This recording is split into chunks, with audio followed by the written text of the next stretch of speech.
ഞാൻ ഇന്നലെ പറഞ്ഞ പോലെ തന്നെയാണ് കേട്ടോ കാര്യങ്ങളുടെ കിടപ്പ്. ഇന്ന് അത്യാവശ്യം മഴ ചെറുതായിട്ട് പൊടിയാൻ തുടങ്ങിയിട്ടുണ്ടായിരുന്നു. അത് കാരണം നമ്മുടെ ഇൻഡോർ ആക്ടിവിറ്റിയിലേക്ക് കടന്നു. ഇന്നലെ ഞാൻ വെയിൽ സ്റ്റാർട്ട് ചെയ്തു, നമുക്ക് ഔട്ട്ഡോർ തുടങ്ങാം എന്നൊക്കെ പറഞ്ഞ് ക്ലീനിങ് ഒക്കെ സ്റ്റാർട്ട് ചെയ്തു. പക്ഷേ ആ പരിപാടികളൊന്നും മഴ അനുവദിച്ചില്ല. അങ്ങനെ നമ്മുടെ ഇൻഡോർ പ്ലാന്റിങ്ങിനുള്ളൊരു കാരണം എന്താ വെച്ചാൽ, ഇന്നലെ നമ്മൾ ഗോകുലം മോളിൽ പോയപ്പം അവിടെ സെയിൽ പോയിൻ്റ് എന്ന് പറഞ്ഞിട്ട് നല്ല വിലക്കുറവിൽ നല്ല നല്ല ഇൻഡോർ പ്ലാന്റ്സ് കേട്ടോ, അതും ഹെൽത്തി ഗ്രോൺ ആയിട്ടുള്ള പ്ലാന്റ്സ് കണ്ടു. 100 രൂപയ്ക്കൊക്കെ വെരിഗേറ്റഡ് ആയിട്ടുള്ള പ്ലാന്റ്സ്. അപ്പം കുറച്ച് പ്ലാന്റ്സ് വാങ്ങി, ഒരുപാടൊന്നും വാങ്ങിയില്ല, ഞാനൊരു 350 വാങ്ങിയിട്ടുള്ളൂ. അങ്ങനെ എൻ്റെ കയ്യിൽ ഇല്ലാത്ത വെറൈറ്റി മാത്രം കേട്ടോ. ഇനി നമ്മളധികം പ്ലാന്റ് വാങ്ങിക്കില്ല, ഉള്ളത് മൾട്ടിപ്ലൈ ചെയ്യാന്നുള്ള പ്ലാനൊക്കെയാണ്. പക്ഷേ ഇല്ലാത്തത് നമ്മൾ വാങ്ങണമല്ലോ, അങ്ങനെ വാങ്ങിയതാണേ. അപ്പോൾ നമ്മൾ ഓൾറെഡി പോട്ടിങ്സ് നമ്മുടെ കയ്യിൽ സ്റ്റോക്ക് ഉണ്ട്. പിന്നെ ഓരോ പ്ലാന്റ് പോട്ട് ചെയ്യുമ്പോഴും സെയിം മിക്സ് അല്ല കേട്ടോ യൂസ് ചെയ്യേണ്ടത്. നമ്മൾ ആ പ്ലാന്റിനെ പറ്റി പഠിക്കണം. കാരണം നമുക്ക് അതിൻ്റെ നേച്ചർ എങ്ങനെയാണെന്ന് വെച്ചാൽ അതിനനുസരിച്ച് വേണം നമ്മൾ പോട്ടിംഗ് മിക്സ് ചെയ്തിട്ട് കൊടുക്കാൻ.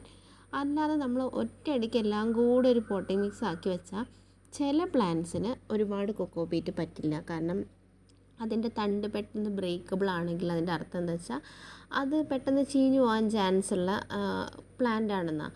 അപ്പം അതിൽ നമ്മൾ കൊക്കോപീറ്റിൻ്റെ കോമ്പോസിഷൻ കുറയ്ക്കണം.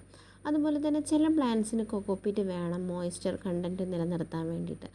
നിങ്ങൾക്ക് ഇതിൽ എന്ത് വേണമെങ്കിലും യൂസ് ചെയ്യാം കേട്ടോ, അത് നിങ്ങളുടെ ചോയ്സാണ്. സാൻഡ് യൂസ് ചെയ്യുന്നത് എപ്പോഴും നല്ലതാണ്. കാരണം നല്ല വേരോട്ടം ഉണ്ടാകാൻ വേണ്ടിയിട്ടും പെട്ടെന്ന് ഗ്രോത്ത് വരാനും സാൻഡ് നല്ലതാണ്. മീഡിയമായിട്ട്, അതിന് പ്രത്യേകിച്ച് ന്യൂട്രിയൻസ് കിട്ടിയിട്ടല്ല, പക്ഷേ കട്ടയാവില്ല. നമ്മുടെ പോട്ടിംഗ് മിക്സ് കട്ടയായി പോകാതിരിക്കാൻ. അപ്പോൾ റൂട്ടിന് പെട്ടെന്ന് പോകാമല്ലോ. അപ്പം ഞാനിതപ്പോൾ നമ്മുടെ കൊണ്ടുവന്ന പ്ലാന്റ്സ് ഇതൊക്കെയാണ് കേട്ടോ. ഇതാണ് ഞാൻ വാങ്ങിക്കൊണ്ടുവന്ന പ്ലാന്റ്സ്. ഇതിലൊരു പ്ലാന്റ് നമ്മൾ ഓൾറെഡി വാങ്ങി കുറേ നാളായിട്ടുള്ള പ്ലാന്റ് ആയിരുന്നു. അതാണ് പ്ലാസ്റ്റിക് കവറിലുള്ളത്. ഇത് നമ്മുടെ ട്രൈക്കോഡർമ ട്രീറ്റഡ് ആയിട്ടുള്ള ചാണകപ്പൊടിയാണ്, നമ്മുടെ ഗാർഡൻ സോയിലാണ്. പിന്നെ ചെറിയ ബ്ലാക്ക് കളറിൽ ബക്കറ്റിൽ കാണുന്നില്ലേ, അത് നമ്മുടെ കൊക്കോപീറ്റാണ്. കൊക്കോപീറ്റ് ഞാൻ വേറെ തന്നെ വെച്ചതാണ്. ഇതിനെല്ലാം കൂടെ മിക്സ് ചെയ്യേണ്ടെന്ന് വിചാരിച്ചിട്ട് തന്നെയാണ് കേട്ടോ അങ്ങനെ മാറ്റി വെച്ചത്. അങ്ങനെ ആദ്യം നമ്മൾ പ്ലാന്റ് ചെയ്യാൻ പോകുന്ന പ്ലാന്റ് ഞാൻ നിങ്ങൾക്ക് കാണിച്ചു തരാം. ഈ പ്ലാന്റ് ഞാൻ ആൻറ്റീൻ്റെ വീട്ടിൽ നിന്ന് കൊണ്ടുവന്ന കേട്ടോ, പാപ്പൻ്റെ വീട്ടിലൊരുപാടുണ്ട്, അവിടുന്ന് പറിച്ചു കൊണ്ടുവന്ന പ്ലാന്റാണ്. ഇതാണ് നമ്മുടെ പ്ലാന്റ്. ഈ പ്ലാന്റിന് ഇതാണ് കേട്ടോ നമ്മുടെ ബയോമീൽ, നമ്മുടെ സൂപ്പർ സ്റ്റാർ. കുറേ നാളായിട്ട് ഇവിടെ ഇല്ലായിരുന്നു, ഞാൻ റീസ്റ്റോക്ക് ചെയ്താണ്. ഇത് 10 കിലോനാണ് ഞാൻ വാങ്ങിയിട്ടുള്ളത്. കിലോന് 50 രൂപയാണ് ഇതിന് റേറ്റ്. അത്യാവശ്യം വിലയുള്ള സാധനമാണത്. പക്ഷെ നമുക്ക് ഒരു കിലോനൊക്കെ വാങ്ങിയാൽ തന്നെ കുറേ നാൾ നമുക്ക് യൂസ് ചെയ്യാൻ പറ്റും. ഞാൻ വൈഡായിട്ട് പച്ചക്കറി സ്റ്റാർട്ട് ചെയ്യണം എന്നുള്ള രീതിയിലാണ് അതൊക്കെ വാങ്ങിക്കൊണ്ട് വെച്ചത്. പക്ഷെ മഴ അതിന് അനുവദിക്കുന്നില്ല. നിങ്ങൾക്ക് കാണാം ഞാൻ എത്ര കുറച്ചാണ് ഇതിലേക്ക് ആഡ് ചെയ്യാൻ പോകുന്നതെന്ന് കേട്ടോ. അപ്പം ഞാൻ ഈ ഒരു ഇതിന്ന് നമ്മുടെ ബയോമീൽ എന്ന് പറയുന്നതിൽ ഒരു ഫുൾ പാക്കാണ്. അതിൽ എല്ലുപൊടി ഉണ്ടായിരിക്കും, ഫോസ്ഫറസ് ആണ് എല്ലുപൊടിയിൽ നിന്ന് കിട്ടുന്നുണ്ടാവുക. പിന്നെ അതുപോലെ തന്നെ പൊട്ടാഷ്, കാൽഷ്യം, അങ്ങനത്തെ എല്ലാ സാധനങ്ങളും, നീറ്റുകക്കൊക്കെ ഉണ്ട്, എല്ലാം കൂടെ മിക്സ് ചെയ്തിട്ട് വരുന്നതാണ് ഈ സെറാമീൽ, ബയോമീൽ എന്നൊക്കെ പറയുന്ന സാധനം. അത് കുറച്ച് ഇടുന്നുണ്ട്, ഒരുപാട് ഇടൊന്നും വേണ്ട കേട്ടോ. എന്താ വെച്ചാൽ നമ്മുടെ ഈ പ്ലാന്റ് റൂട്ട് ഉള്ളതുകൊണ്ടാണ് ഇപ്പം ഞാനിത് ഇടുന്നത് തന്നെ ഈ മിക്സ്ചറിൽ. പിന്നെ അത് വളർന്ന് വരുന്നതിനനുസരിച്ച് റൂട്ടിൽ നിന്ന് മാറിയിട്ട് കുറേശ്ശെ ഇട്ട് കൊടുത്താൽ മതി. നമ്മുടെ ഗാർഡൻ സോയിൽ കുറച്ച് കല്ലൊക്കെ ഉണ്ട് കേട്ടോ, അതൊക്കെ ഞാൻ മാറ്റുന്നുണ്ട്. അതുപോലെ നിങ്ങളും അങ്ങനെ ഒരുപാട് ഹെവി ആയിട്ടുള്ള ചില കല്ലുകളുണ്ടല്ലോ, അത് നമ്മൾ പൊടിഞ്ഞു പോകുന്ന ടൈപ്പായിരിക്കും, അത് പിന്നെ നമ്മളങ്ങനെ മാറ്റണമെന്നില്ല. അതല്ലാണ്ട് വലിയ കഷ്ണങ്ങളൊക്കെ ഉണ്ടെങ്കിൽ മാറ്റി എടുത്ത് വെക്കുന്ന കേട്ടോ നല്ലതും. പ്രത്യേകിച്ച് ഇൻഡോർ ആകുമ്പം നമ്മൾ കല്ലും മണ്ണും ഒക്കെ റെഡിയാക്കി വെക്കുന്നത് നല്ല. അല്ലെങ്കിൽ നമ്മുടെ ചട്ടി അങ്ങോട്ടും ഇങ്ങോട്ടും നീക്കാൻ നമുക്ക് തന്നെ ബുദ്ധിമുട്ടാകും, വെയിറ്റ് കൂടുമല്ലോ.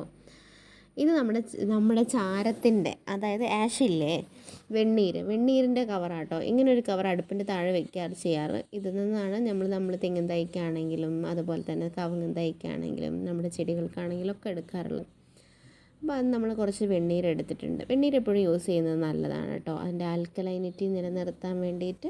അത് ഏത് പ്ലാന്റിനും നന്നായിട്ട് യൂസ് ചെയ്യാം. പിന്നെ തെങ്ങ് പോലെ നല്ല ഇപ്പം നമ്മുടെ മുള അങ്ങനെയൊക്കെ ടൈപ്പ് പ്ലാന്റ്സ് ആണെങ്കിൽ സ്റ്റമ്മ് നല്ല കട്ടിയാണെങ്കിൽ നമുക്ക് ധൈര്യമായിട്ട് കൊടുക്കാം. ഇതിനൊക്കെ ഞാൻ കുറേശ്ശെ കൊടുക്കുന്നുള്ളൂ കേട്ടോ. അങ്ങനെ ഈ പോട്ട് ഫില്ല് ചെയ്യുന്ന സമയത്ത് ഈ പെട്ടെന്ന് ചീഞ്ഞു പോകുന്ന തണ്ടുള്ള ടൈപ്പ് ചെടികളുണ്ടല്ലോ, അവരിൽ ഒന്നാമത്തെ പോയിന്റ് നമ്മൾ ഓർക്കേണ്ടത്, നമ്മളധികം അതിലേക്ക് കൊക്കോപീറ്റ് ആഡ് ചെയ്യാൻ പാടില്ല. ആഡ് ചെയ്യുകയാണെങ്കിൽ തന്നെ കുറച്ച് ആഡ് ചെയ്താൽ മതി, ആഡ് ചെയ്യണമെങ്കിൽ കേട്ടോ. രണ്ടാമത്തെ കാര്യം, നമ്മൾ ഈ ഒരു ചെറിയ പ്ലാന്റ് ആണെന്നുണ്ടെങ്കിൽ അതിലൊരുപാട് മിക്സ് നിറയ്ക്കരുത്. കാരണം അതിൽ മോയ്സ്ചർ കണ്ടൻറ്റ് കൂടുതലായിട്ട് നിൽക്കുമ്പം ആ പ്ലാന്റ് ചീഞ്ഞു പോകാനുള്ള ചാൻസ് ഉണ്ട്. അതുകൊണ്ട് ഞാൻ കുറച്ച് മാത്രമാണ് കേട്ടോ പോട്ടിംഗ് മിക്സ് ആ ഒരു പോട്ടിൽ നിറയ്ക്കുന്നത്. അത് വളരെ നന്നായിട്ട് ഗ്രോ ആയിട്ട് ആ പോട്ട് ഫുള്ളായി ഒക്കെ വരുന്ന സമയത്ത് വേണം എങ്കിൽ നമുക്കത് പുറത്തേക്ക് കവിഞ്ഞ് നിൽക്കാൻ വേണ്ടിയിട്ടും ഭംഗിക്കൊക്കെ പിന്നെ അതിനനുസരിച്ച് നമുക്ക് സോയിൽ ആഡ് ചെയ്ത് കൊടുക്കാവുന്നതാണ്. പ്ലാന്റ് ഗ്രോ ആവുന്നതിനനുസരിച്ച് മാത്രം അതങ്ങനെ ചെയ്താൽ മതി. അല്ലാണ്ട് വലിയ ചട്ടിയിൽ ചെറിയ പ്ലാന്റ് നടരുത്. നമ്മൾ എളുപ്പപ്പണിക്ക് വേണ്ടിയിട്ട് നടും, കാരണം നമ്മൾ പിന്നെ വലുതായി കഴിഞ്ഞാൽ മാറ്റി നടണ്ടല്ലോ വിചാരിച്ചിട്ട്. പക്ഷേ അത് ചില പ്ലാന്റ്സേ അതിൽ സർവൈവ് ചെയ്യുള്ളൂ. ചില പ്ലാന്റ്സ് ഭയങ്കര സെൻസിറ്റീവായിരിക്കും, പെട്ടെന്ന് ചീഞ്ഞു പോകുന്നൊക്കെ ആണെങ്കിൽ ഒബ്വിയസ്ലി വലിയ പോട്ടാകുമ്പം അതിലുള്ള മീഡിയം കൂടുതലായിരിക്കുമല്ലോ. ആ ഒരുപാട് മീഡിയത്തിൽ ചെറിയ തണ്ട് കിടന്നു കഴിഞ്ഞാൽ ചിലപ്പം ചീഞ്ഞു പോകാൻ ചാൻസ് ഉണ്ട്. പിന്നെ അടുത്തത് ഇതൊരു വെരിഗേറ്റഡ് ആയിട്ടുള്ള പ്ലാന്റ് ആണ്. ഇത് വെരിഗേറ്റഡ് ആണ്, ലൈറ്റായിട്ട് നമുക്കിത് കാണുള്ളൂ. അതാണ് നടുന്നത്. ഞാൻ ഈ ഒരു പോട്ടിംഗ് മിക്സ് യൂസ് ചെയ്യാൻ കാരണം എന്താണെന്നറിയോ, ഞാൻ അന്ന് മാറ്റി എടുത്ത സമയത്ത് വേര് നല്ല ലൂസായിട്ട് വന്നു. അപ്പോൾ ഞാൻ ഇളക്കി നോക്കിയപ്പം പെർലൈറ്റൊക്കെ അങ്ങനെ തന്നെ കിടക്കുന്നുണ്ട്. അപ്പം ഓൾറെഡി നമ്മളിത് മോളിൽ നിന്ന് വാങ്ങിയതാണല്ലോ, അവരപ്പോൾ റീസെൻ്റ്ലി പാക്ക് ചെയ്ത് കൊണ്ടുവന്നിരിക്കും. ചട്ടി ഇവിടെ നോക്കിയപ്പം ചട്ടി ഫ്രഷ് ചട്ടിയാണ്. അപ്പോൾ ധൈര്യമായിട്ട് ഞാൻ ആ മിക്സ് അങ്ങനെ യൂസ് ചെയ്തു. പക്ഷേ നമ്മളെപ്പോഴും അങ്ങനെ മിക്സ് യൂസ് ചെയ്യരുത് കേട്ടോ. നമുക്കത് അത്രയും ഉറപ്പ് തോന്നിക്കഴിഞ്ഞാൽ മാത്രമേ ഇടാൻ പാടുള്ളൂ, അല്ലെങ്കിൽ അതിലെന്തെങ്കിലും ഉണ്ടെങ്കിൽ അത് ഇതിലേക്ക് ബാധിക്കും. ഇതുപോലെ തന്നെ ഞാൻ ഇതിന്ന് വേറൊരു പോട്ട് എടുത്തിട്ട് തട്ടി നോക്കുന്നുണ്ട്. അത് ഞാൻ വേഗം റൂട്ട് പോയി വാഷ് ചെയ്തിട്ടാണ് വന്നത്, കാരണം റൂട്ട് ചെറുതായിട്ട് ചീഞ്ഞ് തുടങ്ങുന്നുണ്ടായിരുന്നു. അപ്പോൾ ഞാനിത് കട്ട് ചെയ്ത് വൃത്തിയാക്കിയിട്ട് പോട്ടിംഗ് മിക്സിൽ വളരെ മോയ്സ്ചർ കണ്ടൻറ്റ് കുറച്ച് ആഡ് ചെയ്തിട്ടാണ് ആ പ്ലാന്റ് അതിലേക്ക് റീപ്ലാന്റ് ചെയ്ത് വെക്കുന്നത്. നമ്മൾ ഇതെന്ത് നടുകയാണെങ്കിലും നമ്മൾ അതിനെ ബേസിക്കലി അതിനെപ്പറ്റി അറിഞ്ഞിരിക്കണം, അതിൻ്റെ അത് എന്താ അവസ്ഥ നടന്നുകൊണ്ടിരിക്കുന്നതെന്ന്. അതുപോലെ നഴ്സറിയിൽ നിന്ന് പ്ലാന്റ് വാങ്ങിക്കൊണ്ടുവന്നാൽ അതുപോലെ നമ്മൾ കൊണ്ടുവയ്ക്കരുത്, പ്രത്യേകിച്ച് ഈ റെയിനി സീസണിൽ. പിന്നെ നടാമെന്ന് വിചാരിച്ച് നിൽക്കുമ്പം ആ പോട്ടിംഗ് മിക്സിൻ്റെ അവസ്ഥ എന്താ, അതിന് റൂട്ട് ചീഞ്ഞ് തുടങ്ങുന്നുണ്ടോ എന്നൊന്നും നമുക്ക് മനസ്സിലാവില്ല. ഇപ്പോൾ ഞാൻ ആ ഒരു പിങ്ക് ഷെയ്ഡ് എടുത്ത പ്ലാന്റ് എടുത്തപ്പോഴാണ് എനിക്ക് മനസ്സിലായത് ഞാൻ റൈറ്റ് ടൈമിലാണ് അതിനെടുത്തത്. ഞാൻ വേഗം പോയി അതിൻ്റെ റൂട്ടൊക്കെ വാഷ് ചെയ്ത് വന്നാണ് നിങ്ങൾ കണ്ടത്. അതിലേക്ക് ഞാൻ നല്ല രീതിയിൽ കൊക്കോപീറ്റും മിക്സും എല്ലാം ആഡ് ചെയ്യുന്നുണ്ട്. അതുപോലെ തന്നെ ഞാൻ ഈ കൊക്കോപീറ്റ് ഇതിവിടെ നനയ്ക്കാതെ വെക്കാൻ കാരണം എന്താണെന്ന് വെച്ചാൽ ഓരോ പ്ലാന്റിനും ഓരോ രീതിയിലാണ് മോയ്സ്ചർ കണ്ടൻറ്റ് വേണ്ടത്. രണ്ടാമത്തെ കാര്യം എന്താ വെച്ചാൽ, ഒന്നാമത് റെയിനി സീസൺ ആയത് കാരണം അറ്റ്മോസ്ഫിയറിൽ നന്നായിട്ട് തണുപ്പുള്ള ഒരു ടൈമാണ്. പിന്നെ നമ്മുടെ സോയിലാണെങ്കിലും പോട്ടിംഗ് മിക്സ് അത്യാവശ്യം ചെറിയ രീതിയിൽ വെറ്റാണ്, ഭയങ്കര ഡ്രൈ അല്ല. അപ്പോൾ ഞാൻ ഇനി ഓൾറെഡി വെള്ളം ആഡ് ചെയ്തിട്ട് ഇനി അത് ബുദ്ധിമുട്ടാകണ്ട വിചാരിച്ചിട്ട് ഞാൻ പ്ലാൻ ചെയ്യുന്നത് എല്ലാ പ്ലാന്റ്സും പോട്ട് ചെയ്തതിന് ശേഷം നമ്മളതിലേക്ക് സ്പ്രേ ചെയ്ത് കൊടുക്കുക എന്നുള്ള രീതിയിലാണ് കേട്ടോ പ്ലാന്റ് ചെയ്തത് എല്ലാത്തിനെയും. അങ്ങനെ ഇനി നമ്മൾ ഇതിനെയാണ് പ്ലാന്റ് ചെയ്യുന്നത്. ഇവൻ ഏകദേശം സെറ്റ് ആയിട്ടുണ്ട്, നല്ല പ്ലാന്റാണ്. കഴുകി റൂട്ടൊക്കെ വൃത്തിയാക്കിയതിന് ശേഷമാണ് ഞാൻ ഈ ഒരു പ്ലാന്റ് മാത്രം കേട്ടോ ഞാൻ അങ്ങനെ റൂട്ടൊക്കെ പോയിട്ട് വാഷ് ചെയ്ത് വന്നിട്ടുള്ളൂ. അതുപോലെ ലോങ് ആയിട്ടുള്ള റൂട്ടൊക്കെ ജസ്റ്റ് ഒന്ന് കട്ട് ചെയ്ത് ഷേപ്പാക്കി കൊടുത്തിട്ടൊക്കെ പ്ലാന്റ് ചെയ്യാം. പിന്നെ ഇത് പ്ലാന്റ് ചെയ്തതിന് ശേഷം എല്ലാം പ്ലാന്റ് ചെയ്തതിന് ശേഷം വേണമെങ്കിലും ചെയ്യാം, അല്ലെങ്കിൽ നിങ്ങൾക്ക് ഓരോന്ന് ചെയ്തതിന് ശേഷം മണ്ണ് ഫിക്സ് ചെയ്ത് കൊടുക്കണം, കൈകൊണ്ട് നന്നായിട്ട് അമർത്തി കൊടുക്കുക കേട്ടോ. ഇതും ഞാൻ അതുപോലെ ഇളക്കുന്നുണ്ട്, അതായത് ഇത് സെറ്റ് ആയതാണോ അല്ലേന്ന് അറിയാൻ വേണ്ടി. ഇത് ഒരുപാട് സെറ്റ് ആയതൊന്നുമല്ല, പക്ഷേ ആ ഒരു സ്റ്റിക്കി സോയിലാണ് അതിന് യൂസ് ചെയ്തിട്ടുള്ളത്. ചെമ്മണ്ണ് ഭയങ്കര സ്റ്റിക്കി ആയിട്ടുള്ളതാണ് കേട്ടോ, ലാറ്ററൈറ്റ്. അപ്പം ഞാൻ അന്ന് എടുത്തു, പക്ഷെ നോക്കിയപ്പോൾ സോയിൽ ഫ്രഷാണ്, പോട്ടും ഫ്രഷാണ്. അപ്പോൾ റീസെൻ്റ്ലി പ്ലാന്റ് ചെയ്ത് തന്നെയാണ്. പ്രത്യേകിച്ചും മോളുകളിൽ കൊണ്ടുവയ്ക്കുമ്പം അവിടുത്തെ ഒരു അറ്റ്മോസ്ഫിയറിൽ അവർ പെട്ടെന്ന് കൊണ്ടുവന്ന് അത് അവിടെ നിന്ന് തന്നെ സെയിൽ ആയി പോകുന്നതായിരിക്കും, പിന്നെയും അവർ കൊണ്ടുവരാൻ സ്റ്റോക്ക് ചെയ്യുക, അങ്ങനെ ആയിരിക്കും.